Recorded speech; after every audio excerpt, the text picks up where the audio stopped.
familiar y 50 filosofadas sobre el transporte, economía y sociedad.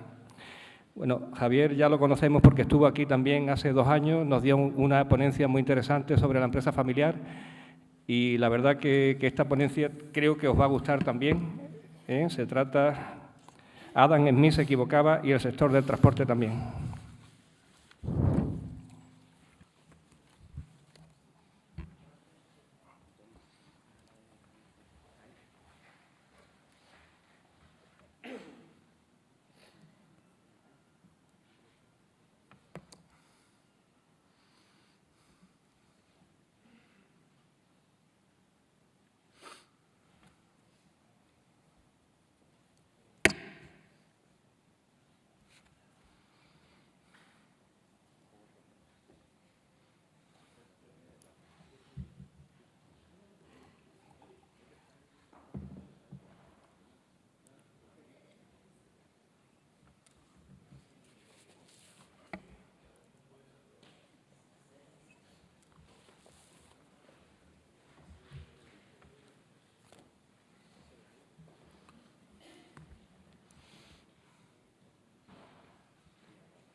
Sí.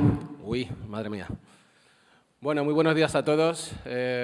Bueno, lo primero, como siempre, un placer estar en esta tierra tan maravillosa, que es Málaga. Mi enhorabuena por la edición número 17, nada menos, de APETAN, en la segunda de FEDINTRA y, por supuesto, muchísimas gracias.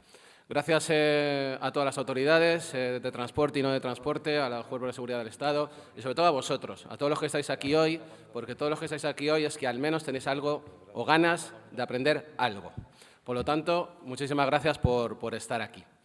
Bueno, yo vengo a hablar de un tema hoy que a lo mejor os suena. A mí me gustaría que levantara la mano. ¿Quién sabe quién era Adam Smith?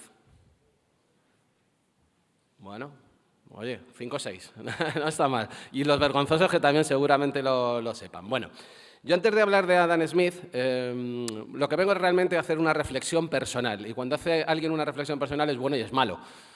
Es muy bueno porque como es personal, pues nadie te puede decir nada, porque oye, amigo, es personal. Y es malo pues porque uno tiene al menos que acreditar un poco de lo que dice, pues sabe algo.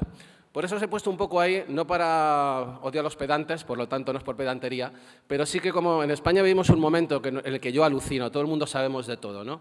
Yo estoy en un momento en el que veo cómo en el colegio de mis hijos, padres que no saben ni una palabra de psicología ni de pedagogía, pero les enseñan a los profes cómo tienen que enseñar las matemáticas a los niños, ¿no? Conozco a un montón de amigos que son entrenadores de fútbol, de baloncesto, abogados, es decir, todos sabemos de todo, ¿no? Entonces, yo creo que para hablar... No te preocupes, déjalo, ya me he aclimatado. Es que le había pedido con orejeras porque soy un poco que me gusta correr por el escenario. La verdad es que ver un escenario así te entran ganas hasta de sacar la guitarra, como le decía yo a Antonio. Bueno, yo os quiero contar un poco, algunos me conocéis y otros no, entonces, ¿cuál es mi experiencia en el mundo del transporte? ¿Vale? Bueno, yo, de hecho, en mi conferencia hoy es un homenaje a todos los que sois empresarios y a los que sois hijos, nietos, bisnietos de gente del transporte, ¿no? A mí hay gente que me dice, Javier, ¿cuánto tiempo llevas en esto? Dice, ya por lo menos 20 años. Digo, no, llevo 46, que son los que tengo. Y lo digo literalmente porque mi madre estaba embarazada de mí, que levante la mano quien sepa lo que era un Avia. Ahí se levantan más manos. Bueno, pues yo estuve a punto de nacer en un Avia.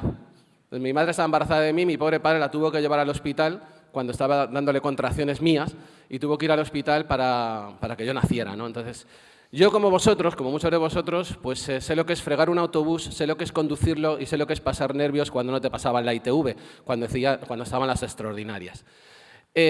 Luego, cuando ya me hice un poco más mayor, estudié. Y estudié economía, precisamente, y me doctoré.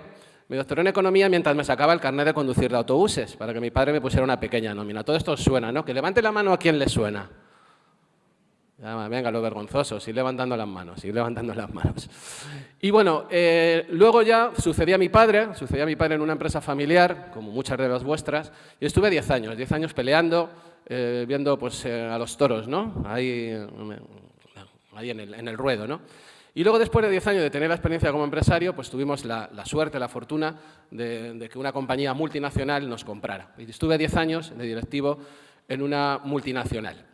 ¿Y por qué os cuento esto? No os lo cuento para que digáis, joder, ¿cuántas cosas sabe este chaval? No, no lo digo esto. Lo digo para merecer vuestra atención y estar acreditado para hablar un poco del transporte. Y sobre todo, porque en esta última etapa de mi vida veo los toros desde la barrera. Llevo un año vinculado al sector, pero lo hago más como consultor. Y Dios mío, qué diferencia es cuando ves los toros desde la barrera a cuando los ves en el ruedo. Y por eso hoy os vengo a hablar de competencia. Insisto, una reflexión personal, por lo tanto, podéis discrepar profundamente. Bueno, mi primera diapositiva dice por qué se equivocaba Adam Smith.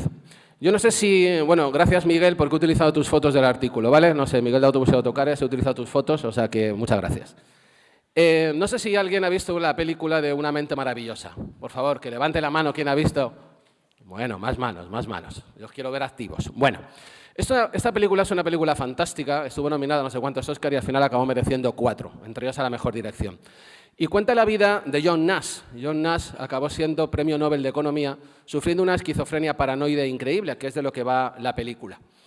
Hay una escena maravillosa, que es la que yo pongo ahí, donde John Nash estaba, no sé si os acordáis de esta escena, estaba en un pub, él siempre estaba absorto, ¿no? Él estaba con sus matemáticas, y aparecieron 4 colegas universitarios suyos de la Facultad de Matemáticas y empezaron a hablar, cuando vieron entrar a una rubia con unas amigas suyas, y empezaron a hablar de la teoría de la mano invisible de Adam Smith, porque ellos empiezan a decir que quieren ir todos a por la rubia y que entonces la decisión individual que cada uno toma sería bueno para todos. Sin embargo, ese John Nash que estaba mirando dijo, Adam Smith se equivocaba.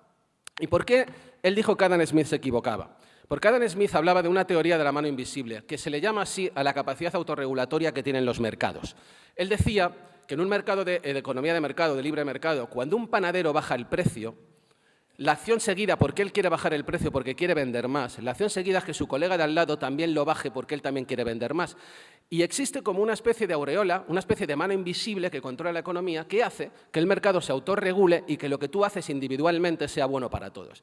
Sin embargo, John Nash dijo, no, porque si todos vamos a por la rubia, lo más normal es que al final las morenas se enfaden, se vayan y no todos podamos ligar. Sería mucho más inteligente tomar la decisión de ligar hablando con mi colega de al lado, porque así probablemente sea bueno para todos. Todos ligaremos y todos felices.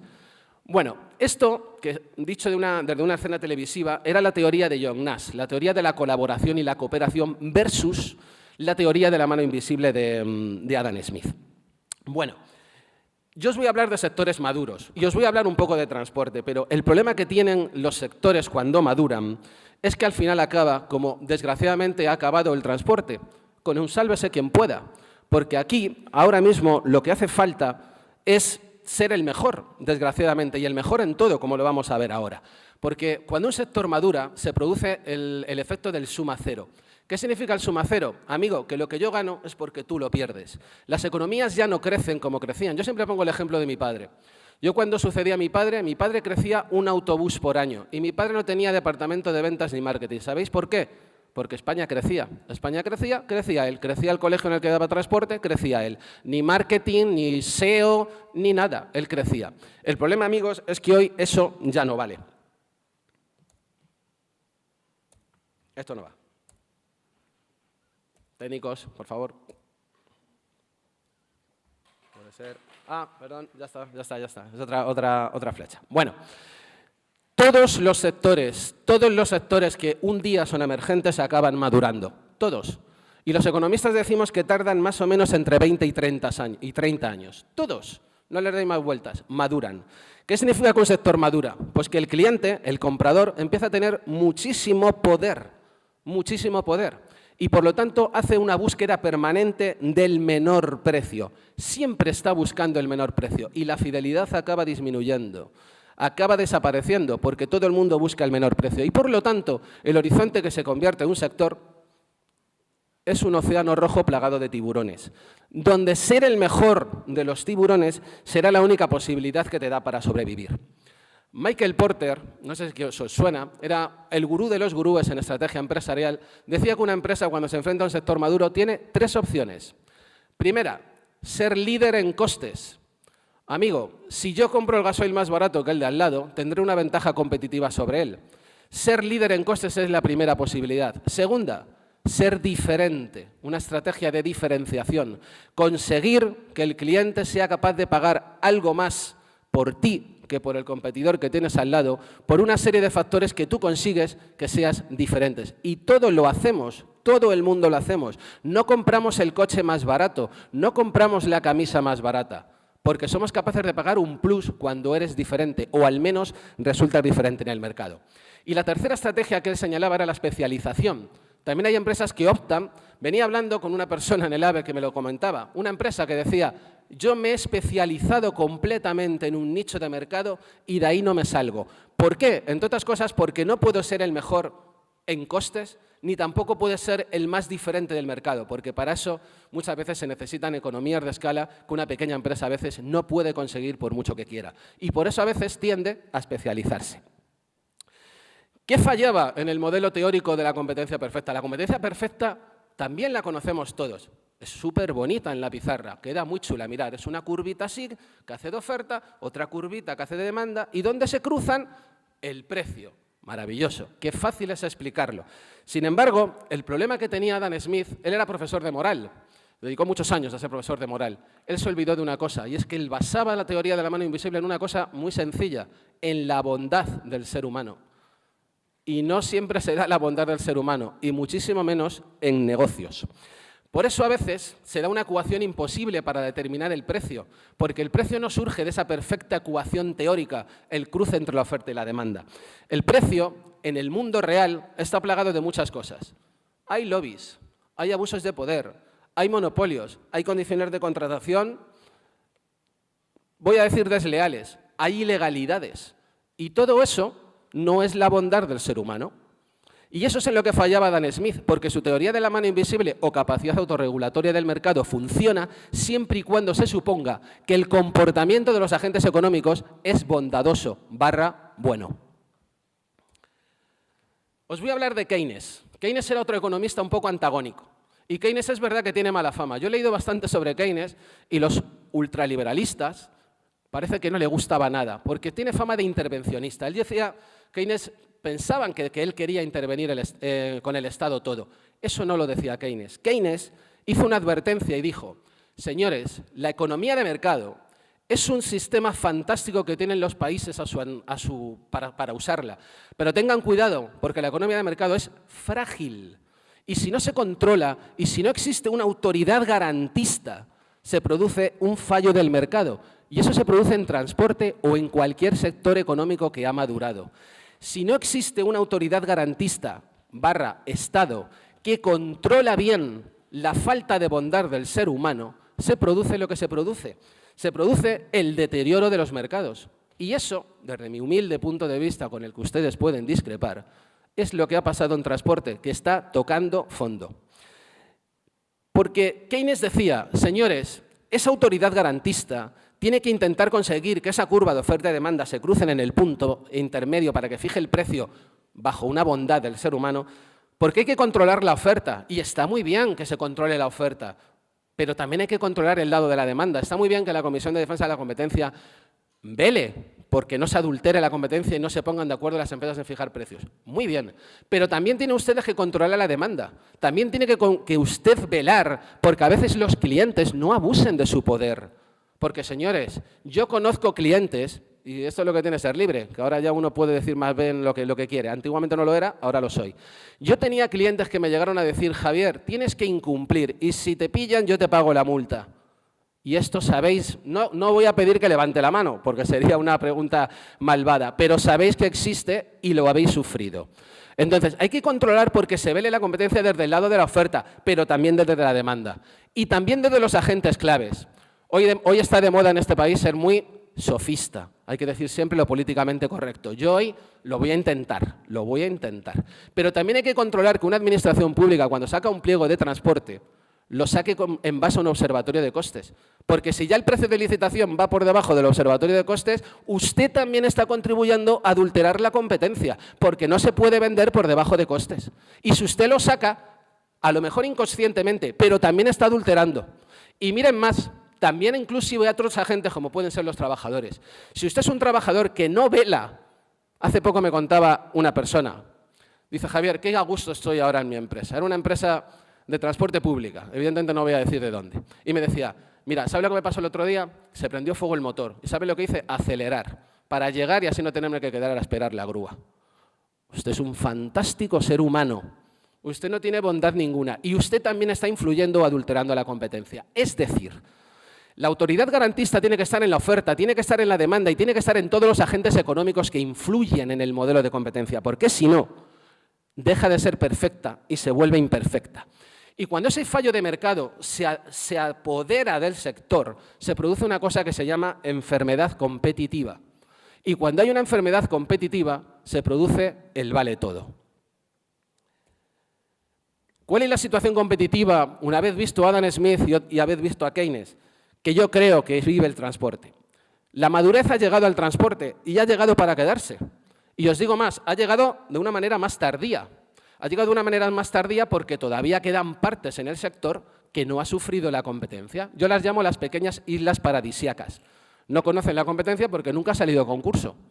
Por lo tanto, amigo, todavía no sabes lo que es enfrentarte a la competencia. También el modelo concesional español, que muchos defienden, defendemos, yo también en espíritu, no en forma, es una excepción. Si os cogéis la Constitución española dice que el régimen económico de España es la economía de libre mercado. Otra cosa que permite la concesión administrativa para competir por el mercado en vez de en el mercado en determinados supuestos, como es el transporte público. Pero es una excepción, porque el sistema económico de España es el sistema de economía de mercado. ¿Por qué ha llegado la madurez al transporte? Pues lo acabamos de ver. David, que por cierto, felicidades por tu ponencia, que me ha encantado, lo ha dejado muy de manifiesto. Señores, bajar del 40, del 50, del 80. Y han incrementado las expediciones un 110 cuando está cayendo el número de viajeros. Y todavía a veces escucho voces que dicen, cuando lo hacen es porque interesan. Y yo les pregunto a ellos, ese argumento es fallido. Porque usted, todas las decisiones que toma usted en su vida es porque le interesan. Pues yo el otro día iba conduciendo y vi cómo dos personas se pegaban delante de mí. ¿Se pegaron porque les interesaba? Es decir, ¿las empresas toman siempre decisiones porque les interesa? A veces no. A veces no está solo el objetivo de ganar dinero. Existen otros muchos. El creer que lo vas a ganar, el honor, el que otro te quita un servicio. Existen muchas razones por las que puedes ir a un concurso a veces por debajo de precio. Existen miles de ejemplos en el que el sector ha tocado fondo, y ha tocado fondo competitivamente. En las líneas de titularidad estatal, como bien decía David esta mañana, yo no voy a decir nada. Con los gráficos que le ha puesto, creo que lo deja muy manifestado. En el transporte discrecional, la situación es realmente, yo me atrevería a decir, agónica. Yo esta semana, también se lo decía a una persona con la que venía en el AVE, yo he visto empresas que están rodando a 280 euros día. Todos sabemos que eso es prácticamente insostenible. ¿Y se hace por qué? Pues por muchas razones, no exclusivamente por el criterio de la rentabilidad. Vuelvo a insistir, la supervivencia, el sobrevivir, el legado familiar. Hay multitud de cosas que te pueden hacer tomar decisiones que tú sabes que no son las más correctas. Por supuesto, también hay que velar por las condiciones, y lo digo así, vejatorias que a veces hace la propia administración contratante. Y esto hay que decirlo. Y puede doler, pero hay que decirlo. Esta semana también yo vi un pliego, en este caso en Madrid, de un organismo que sacaba un pliego en el que se puntuaban con 30 puntos regalar servicios. Toma, está bien, un buen pliego de condiciones. Yo me pregunto, ¿el empresario va a poder regalar el trabajo a los trabajadores y al gasolinero? ¿Cómo se puede puntuar en un pliego regalar servicios? Es una pregunta simplemente. Bueno, pues esto es el pan nuestro de cada día. Y todo eso, toda esa inverosímil situación que está pasando por la oferta, por la demanda y por los propios agentes, es lo que lleva a una situación del fallo de mercado del que advertía Keynes. Keynes no decía que hay que intervenir la economía. Keynes decía, cuidado, la economía de mercado es frágil. Y cuando eso se produce la competencia imperfecta. Y esa competencia imperfecta puede tener efectos perniciosos sobre la economía y la propia sociedad. Salarios más bajos, beneficios que ya casi no existen. Hay sectores donde es muy complicado ya ganar dinero y el transporte empieza a serlo. Cada vez es más difícil ganar dinero compitiendo a los precios que se está haciendo. También existe un peligro del contagio. Muchas veces cuando tomamos decisiones económicas irracionales no nos damos cuenta que eso se contagia. Porque, amigos, si tú eres capaz de bajar un 40% en esta línea, ¿No serás capaz de bajarlo también en la del lado? Y eso se va contagiando y deriva al final en la situación de fallo de mercado del que hablaba Keynes. Competencia desleal, fijaros, estáis abrazándole pero con el hacha detrás, ¿no? Keynes decía, señores, cuidado, la economía de mercado es frágil, lo vuelvo a decir. Y existe un peligro muy grande, y es que se confunda competir con la guerra. Si yo juego al fútbol con ustedes, al fútbol no vale darle con la mano. Y si juego al baloncesto, no vale darle con el pie. Cuando compito, hay unas reglas de juego, o al menos debería haberlas. Esa bondad del ser humano, que es cumplir con las reglas del juego. Y las reglas del juego son las normas. Pero cuando ese fallo de mercado keynesiano se produce que se incumplen. Y amigos, siento ser duro, porque como soy libre, yo levanto la mano. Yo las incumplí alguna vez, como muchos de ustedes, para sobrevivir. Y esa situación al final te lleva a que no compites, amigo, estás delinquiendo. Y eso tiene sus riesgos. Un empresario puede hacer lo que le da la gana con su dinero, pero cuando tomas riesgos tienes que saber muy bien a lo que te lleva. ¿Cuál es la diferencia? En el arte de la guerra vale todo. Se trata de acabar con el enemigo. Ahí no hay reglas. Y a veces, hace poco me hacían una entrevista y lo decía, creo que el sector ha confundido competir con guerrear. Porque se puede competir de otra manera. Y aquí es donde yo digo, es que quizá nos vendría un poco mejor de John Nash y un poquito menos de Adam Smith. Porque la economía de mercado no siempre se regula automáticamente como Adam Smith decía, por todas las cosas que he intentado explicarles a lo largo de mi conferencia. Existen multitud de causas y multitud de variables para que se produzca ese fallo de mercado. Y ustedes lo saben bien, el transporte lo tiene. Y tiene un fallo de mercado que se corrige o si no, seguirá tocando fondo. Y me temo, David, que seguirán bajando todavía más. Por eso es verdad que aquí en este caso el Ministerio de Fomento se ha dado cuenta, está intentando, podrás discrepar más o menos, pero intentando que el sistema no siga bajando de manera permanente. La competencia desleal se puede dar en las 5 fuerzas competitivas que decía Michael Porter. Se puede dar en los clientes, como antes decía. Cuando hablas con un cliente le dices, ten cuidado con este, que a lo mejor incumple, y dice, a mí me da igual, es su problema. Yo lo único que me interesa es trabajar al precio más barato. También existen contratos abusivos. Quiero compartir con vosotros, hace 2 semanas comía con el director técnico de una empresa importante de renting de este país y me decía, Javier, me parece absolutamente increíble que yo te hiciera un renting de un Ford Fiesta con un contrato a 5 años y 20 páginas con condiciones suspensivas de todo tipo, y tú me cuentes que tienes un contrato con un tour operador de 1 millón de euros y no tengas ni contrato. Que vaya todo por peticiones de mail, fax, cuando el cliente quiera. Yo le decía, pues créeme, es así. Es decir, todo eso al final lleva a las situaciones que estoy todo el rato intentando explicar, al fallo del mercado que necesariamente hay que intentar corregir. Pero cuidado, Porter decía, también puede llegar la competencia desleal a nuevos competidores, y ahora lo estamos viendo. Aquí la normativa es como es, y el transporte de cabotaje, cuando tú no puedes venir de otro país donde tus costes son como 3 veces por debajo de los costes laborales a operar en los mercados domésticos. Y esto está pasando. Eso está, no sé si hay algún portugués en la sala, si lo hay, pido disculpas y pido perdón, pero es todos los días, al menos en el mercado turístico que yo gestionaba y que yo conocía, es todos los días, sin cumplir con tener una residencia aquí como marca la norma. En productos sustitutivos, y a mí me hacía mucha gracia ya, yo cuando iba a algún colegio, a lo mejor a alguna reunión donde teníamos un colegio importante, y veía carteles que había en el tablón de anuncios, similar a aquella película, ¿os acordáis de Mujer Blanca Soltera Busca? Pues madre, soltera no sé, madre con hijos busca madre para compartir coche y llevar a los hijos al colegio. Y tú decías, madre mía, ya hasta se anuncian las madres para buscar. No. Esto al final es una intromisión, es un puesto sustitutivo. Incluso llegué a vivir como madres, se compraban una furgoneta de 9 plazas para poder llevar a sus hijos y a los de sus vecinos. Cuando eso no está arreglado por ningún lado, pero socialmente está bien.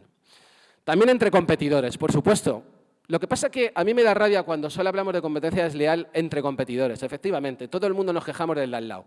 Incumple el convenio, es que no cumple los tiempos de conducción y descanso, y yo sí. Pero no os olvidéis de todas las que he citado. La competencia desleal se extiende por todos los lados, también por la parte de proveedores, como decía. Y, por supuesto, quiero volver a apelar. Una administración, yo siempre he defendido toda mi vida, los años que llevo en el transporte, al menos cuando estaba en ámbitos asociativos, que una administración contratante, cuando al menos sabe de transporte, es fantástico, porque al menos estás hablando con técnicos que saben de transporte. Pero yo he tenido que ver a lo largo de mi vida pliegos de condiciones de consejerías que no saben de transporte. A lo mejor educan fenomenal, o a lo mejor tienen las prisiones fenomenal. Pero lo que es de transporte, a base de ver el pliego, usted mucho no sabe, porque no se sustenta por ningún lado el pliego de condiciones que usted ha sacado, al menos como precio de licitación. Y esto pasa, y encima en una disciplina como el transporte, porque entender de cosas en transporte no es fácil. Y lo digo de verdad, no es precisamente el sector económico donde sea más fácil repartir los costes que se tienen por la diferente tipología de costes que se tienen, fijos y variables y de diferente naturaleza. El peligro es ese, el fallo del mercado cuando no se controla, porque, como he dicho antes, las consecuencias sociales pueden ser devastadoras. ¿Por qué a veces no existe una falta de control? Hombre, no nos podemos quejar de todo, aunque en España está de moda. Hay que quejarse de todo, por las pensiones, por no sé qué, por no sé cuánto, por lo otro. Pocas ideas. Todos los políticos se llevan a matar, pocas ideas veo, solo es criticar al de al lado. ¿Se puede decir que una autoridad garantista a veces no funciona? Hombre, no solo porque el Estado no cumpla. Puede haber muchas razones. No se trata de intervenir, se trata de controlar. Y esa autoridad garantista a veces no funciona, ¿por qué? Pues, en primer lugar, por falta de recursos. O sea, hace poco me decían, tenemos más de 1.000 concesiones en este país. ¿Ustedes creen que hay recursos suficientes para controlar si las 1.000 concesiones se hacen según se fue al pliego a la oferta? ¿Ustedes creen que se puede controlar todo esto? A veces por la inconcreción de departamentos, ¿no? o de competencias departamentales. Uno va, yo me acuerdo, yo iba al Ministerio de Fomento a lo mejor en una reunión que teníamos de asociación y te digo, no, eso es competencia de la comunidad autónoma. A la comunidad autónoma. Cuando llegas a la comunidad autónoma, no, esto es competencia de la consejería, de tal. Incluso dentro de la consejería, dentro del gabinete de la consejería, ¿no? Entonces, al final, ostras, nadie toma decisiones para controlar las cosas y que se cumpla esa autoridad garantista. A veces también grupos de presión. Esto existe en transporte y existe en todos los sectores económicos. Hay gente que le va mejor que a otra y, por lo tanto, intentará que no cambien las cosas. Pero me quedo con la frase que decía Fernando, que la has puesto en boca de empresarios de antes de toda la vida. Yo no sé si de los de antes de toda la vida o de los de ahora, pero una decisión buena tiene que ser buena para todos. Si es buena para mí y mala para ustedes, eso no es bueno para el sector. Por lo tanto, el sector tendría que tomar decisiones que son buenas para todos. Sin autoridad garantista aparece el caos competitivo. La competencia, como he dicho, se transforma en la guerra, ya no hay reglas. Y la expectativa de beneficio empresarial se reduce a casi nada. Y miren ustedes, como conozco el sector y como les decía, llevo 46 años en él, que son los que tengo, no ganar dinero en un sector donde no se invierte, donde no tienes grandísimos problemas laborales, donde el viernes echas el cierre y el fin de semana te pones a jugar al golf y al tenis. Pues mira, eso está mal, porque tener una empresa para no ganar, ahora, tener una empresa de transporte con lo que implica y no ganar o ganar poquito, ser empresario de transporte hoy en día, para mí, con todo mi respeto que ustedes me merecen, es ser muy osado.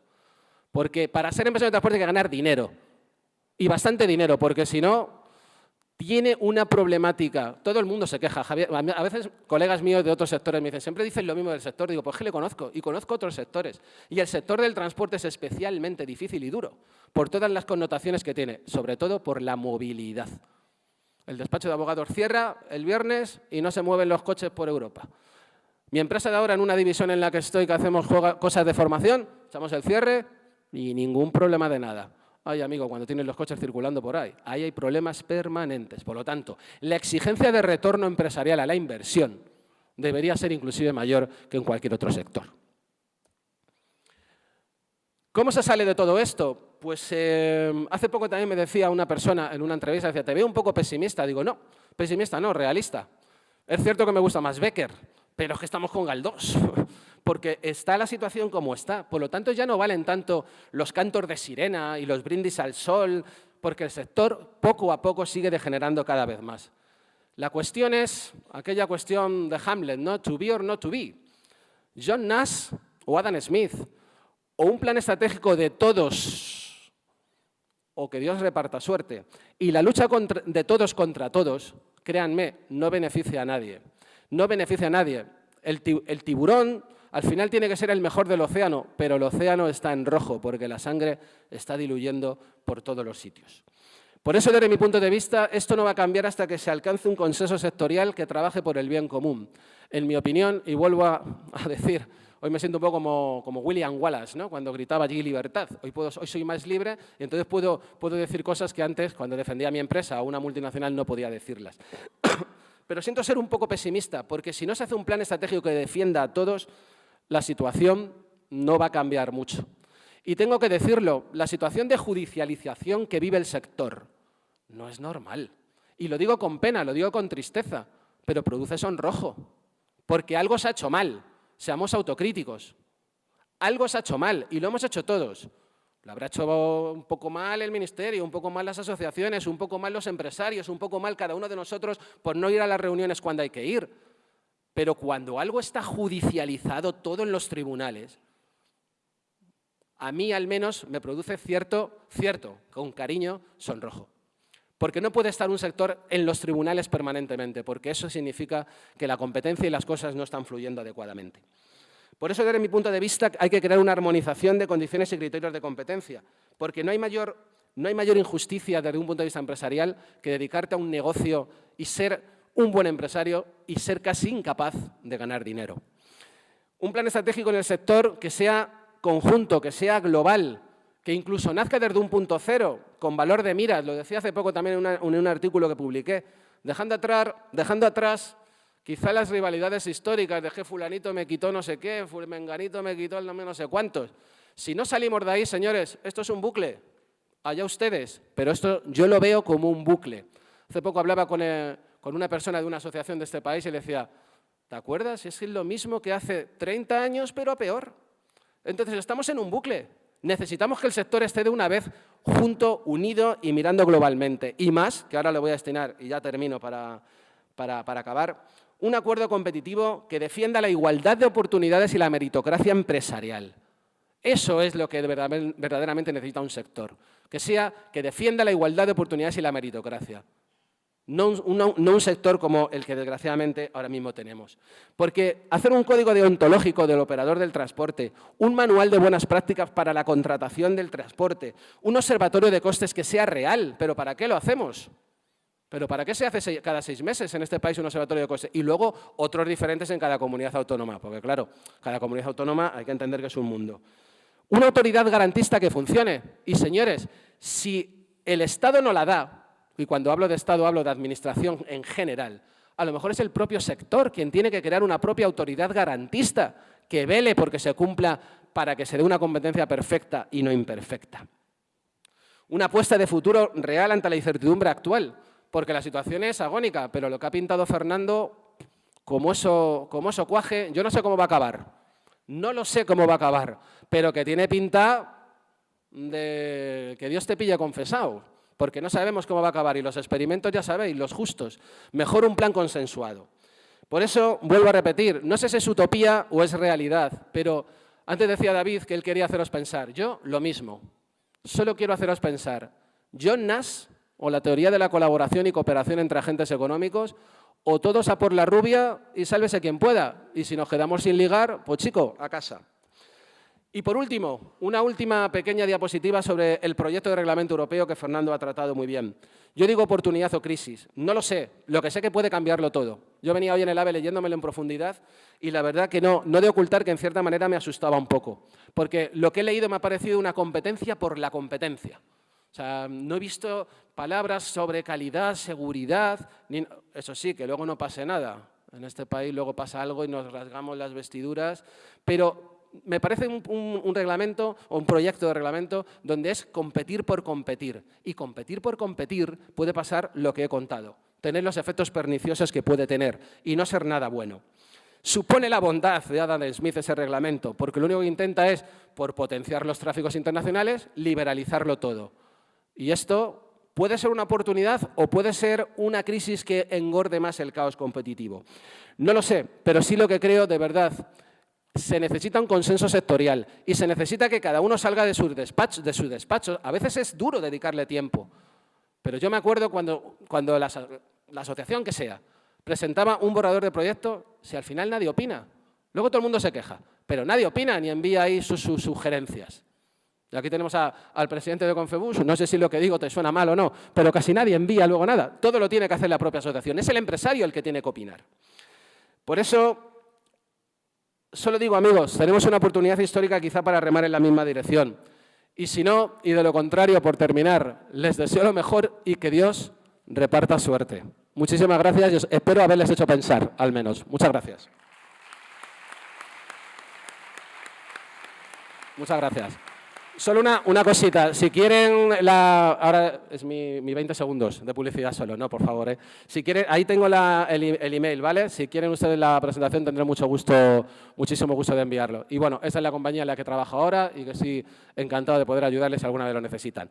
Muchas gracias de verdad y quiero a este sector con toda mi alma porque nací en él, sé como ustedes, pero tenemos que hacer algo, de verdad. No podemos seguir permitiendo este fallo de mercado que decía Keynes. Ahora ya sí, muchas gracias. Muchas gracias, Javier.